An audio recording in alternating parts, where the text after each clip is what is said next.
The old Red Star fuel sign groaned in the wind as I stepped onto the cracked asphalt, the keys cold and heavy in my hand. Briggs Fuel and Service, my dad's pride and joy, and now, according to my brothers, my worthless inheritance. The peeling paint, the rusted awning, the flickering fluorescent open sign that hadn't lit up in years, it looked like the kind of place someone should have condemned. But to me, it was home.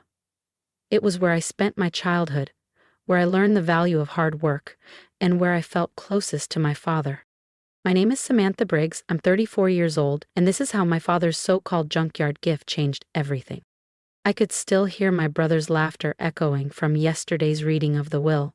Nathan, the hotshot real estate mogul, and Eric, the high-powered Manhattan litigator. Both decked out in suits that probably cost more than what they assumed the property was worth. To my daughter Samantha, the lawyer had read, I leave Briggs Fuel and Service, including all land, contents, and records. Nathan actually snorted. Dad's old gas station, perfect for the family mechanic. Eric had offered a polite but smug smile. Well, Sam, at least now you can finally run your own garage. But I'd sell quick. The place lost all its value when they built the bypass. Their smugness had wavered slightly when the lawyer continued. To my sons, Nathan and Eric Briggs, I leave the remainder of my liquid assets to be divided equally. Dad wasn't poor, but he wasn't swimming in cash either. The liquid assets totaled maybe $120,000 each. Not that it mattered to my brothers. They were already rich. They'd left town after college, leaving me behind to help Dad run the station while I worked nights to finish my degree in mechanical engineering. They hadn't seen what I had, the unpaid bills, the quiet pride, the long days Dad worked to keep everything afloat after Mom passed. They hadn't stayed to help him, to see how much this place meant to him. Now standing in the early morning light, the cold Wyoming wind cutting through my jacket, I felt like I was right where I needed to be. Dad bought this place in 1978. I learned to change oil before I was tall enough to reach the counter, did my homework in the office while Dad patched tires, fell asleep to the sound of ratchets and the smell of diesel. The key slid into the lock like it had done 1,000 times before. The bell above the door jingled, soft, familiar. Inside, nothing had changed. Dust danced in the sunlight. 2 empty coffee mugs sat on the counter. Yesterday's newspaper still lay folded open to the crossword, half finished, just like Dad always left it. Life's a puzzle, Sammy, he used to say. You just have to figure out which ones are worth solving. I ran my hand over the Formica counter, worn smooth by decades of elbows and conversation. Dad knew everyone in town. He kept track of payment plans in a battered old ledger, never switched to computers. Not because he didn't understand them, he just didn't trust them. The back office smelled like motor oil and peppermint gum. Dad's desk was still a monument to controlled chaos. Old invoices, a few hand-labeled folders, a faded calendar from 3 months ago, with appointments jotted in his blocky handwriting. I sank into his worn leather chair, its grooves perfectly molded to him, and now, to me. I wasn't sure what I expected to find. Closure, maybe? Grief? But mostly, I just wanted to feel like he was still here. And then I opened the bottom drawer. The one with the false back. And everything changed. The smell of motor oil and stale coffee still lingered in the air, and for just a second, I could almost hear Dad's voice in my ear. Check everything twice, Sammy. The devil's in the details. Opening the desk drawers, I began the long, quiet task of sorting through nearly 45 years of records. Dad had kept everything, from fuel receipts to customer invoices, even handwritten thank you notes from families he'd helped out over the years. Tucked between business licenses and equipment manuals, I found the original purchase agreement for the station dated 1978. His handwriting was everywhere. It made me feel like he was still here, guiding me. As I worked, I noticed a pattern. Certain documents were grouped together and marked with tiny red dots in the corners. Others had dates subtly underlined, some circled. My dad wasn't careless, not even a little. Every detail had a purpose. Near the back of the drawer, I found an old photo album wrapped in a flannel shop rag. Inside were pictures I'd never seen before.